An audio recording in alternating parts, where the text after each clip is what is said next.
legislate a heart. It's not legislating. It is. It is. No. It is. No. The reason Eric Gardner, let me finish. The reason Eric Gardner was murdered.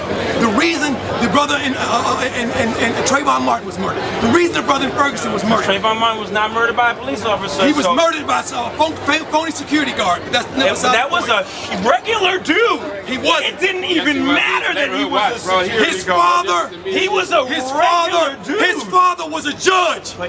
His father was a judge. It matters. He wasn't a police officer. He was a judge. He wasn't a police officer. The fuck? He's higher than a police officer. A judge is higher than a police officer.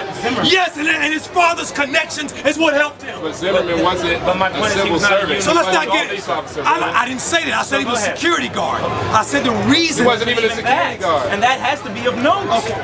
I don't want to argue semantics, my brother. That's not semantics. The reason that these brothers are killed by police officers, the one in Phoenix yesterday, my brother in Phoenix yesterday, the 12-year-old boy in Cleveland, the reason they are killed is because they are protected behind a code of secrecy that is based on an old system of white supremacy. And if we do not hold them to the fire by the laws that have been created to alleviate and mitigate that, nothing is going to change. I agree completely. However, that's my point. My point is, if you try, which earlier in our conversation was one of your points, if you try to remove the issue of the color of somebody's skin, in this particular instance, it's not possible. If you try, listen, it's not possible. And you and I were saying that is why we are talking about hearts and minds as well as law. Right, my brother. But listen to me. You spoke and got very excited. Either you're willing to listen or you're not. We've been talking. Okay. So listen. My point is, if you put in a law, the law for the cops or the regulation for the cops is not going to say don't accost black or brown people that way. It's going to say don't accost civilians that way, right? My point is that a lot of what we have been discussing and a lot of the instances that we are talking about right now, there is an additional component that will not change regardless of the law or rule or regulation. So if you don't along with that, I don't see what the argument is. I don't either. If you don't along with that, I said that to you earlier. We both agree. If you don't along with that, along with the law and the rule and regulation, appeal to people's hearts and minds and their consciences as human beings. We must do that. Then the law, the rule, and regulation will be far less effective. Absolutely. That's all I'm saying. However, you have to do both, and we can't for a second assume that we're not capable of that as human beings. The more we say that that's improbable, the less likely it is to happen. What I said was improbable. What I was saying was improbable. What I said was improbable, is that through laws and through regulations, we can change people's hearts. The only way we can change people's hearts, the only way, is by those of us doing stuff like this, and also by opening up our hearts and not seeing it in just color. First of all, this color idea is nonsense. Nobody in the United States of America can miss the fact that the brother in New York was black and the cop was white. Nobody misses that. Nobody has to say that.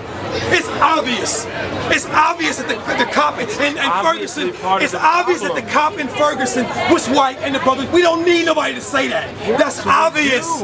That's obvious. Everybody can see that. Yes, but that's not the problem. No, the problem is that they are protected. Policemen in this United States of America are protected against killing civilians. I agree. And we need to attack it there. But isn't the basis of what we're talking about, though? You said that this system was also based in something that was formerly white supremacist. Yes. So what is the white supremacist? Control. But what is a white supremacist? It's an idea. If you wouldn't have mentioned that if this didn't have to do with race, baby. I'm sorry. So the system that you're talking about, the facts within this system that are the most fucked up, have to do with race. So let's, if we're going to implement laws and rules and regulations, we cannot, while we're doing so, step away from that and try to remove a very important component to this argument, because that is what is, it's burying your head in the sand and saying, well, if we just make up laws and implement rules and hold these cops accountable, that's going to stop that person from hating that person. person. I don't care if he hates. No. If that cop had not choked him, he wouldn't be dead. My point is, he can hate him all he wants. No. He can hate him all he wants. No, he can't. If he didn't choke him, he wouldn't be dead. If he didn't hate him, he wouldn't have choked him. No, and yes, he would have. No, he wouldn't have. He saw him as a criminal. Hate was the problem. He saw him as a criminal. He saw him as a criminal. No, he saw him as a black he saw man. him. No, He saw him as a black man.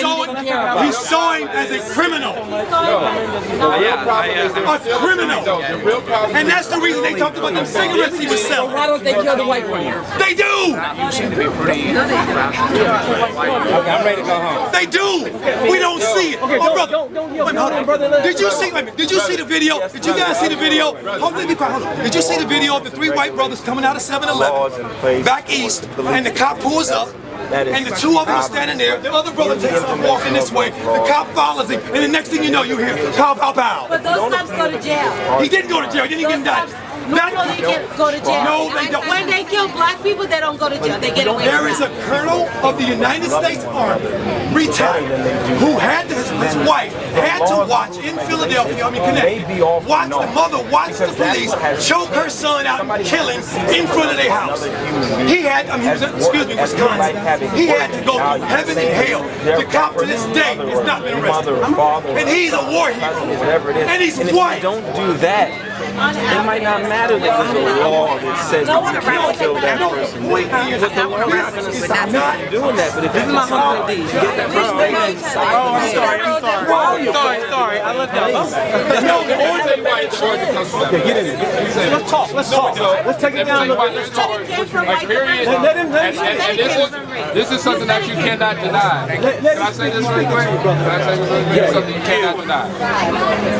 This is America, right? So unfortunately, everybody that lives in America lives in a house that was built by people who control America. Period. Those people Those that live in a house. those people, period, that started this country were white, European, period, who decided that, hey, we're going to make sure our people are good no matter what. Now, yeah, we've made strides and we've gotten better, but the bottom line is the conditioning from the beginning that's been passed down generation through generation is one that's a fearful attitude towards those that are of color, period. And you cannot escape. When you say fearful, what do you mean? People that are not of color have been taught to fear those people of color. They have always been taught to think that we are inferior. Are you saying that that's part of the reason why when Wilson uses that as an excuse, that they turn us into a thug right away, and all of a sudden he uses And I'm not saying that, no, and what I'm saying is I don't even necessarily think that Darren Wilson may actually think that he's a thug, but it's mental conditioning, and it's just like instinct and reaction. Yes. It's like an athlete. If you work and you train and you train and you train, you start to get instinct, and that's how you become a better basketball player or football player. So what I'm trying to say is, even though Darren Wilson may not have hated Mike Brown, in his subconscious, he knows that as a young person taught by his grandparents that black people are this. Black people are that. I'm not so what debating you, happens brother. as fear becomes present, he reverts back to the first instance of when he was taught about a black person. That's actually how your psyche works. Okay, but if you say that, I'm not debating with you, brother. I'm asking you this question. If you say that, that's his defense. His defense is that not that he hated him, not that he saw him. He saw him as a monster. He said a demon. So if you're saying that, then there's no defense. There's no way to go after that cop, because basically what he's saying is, well, he was ingrained in me, and so I had to kill him. And I killed him based on. Okay. I'm asking you that. Okay. Now look, I agree with you on that. But the problem is not what he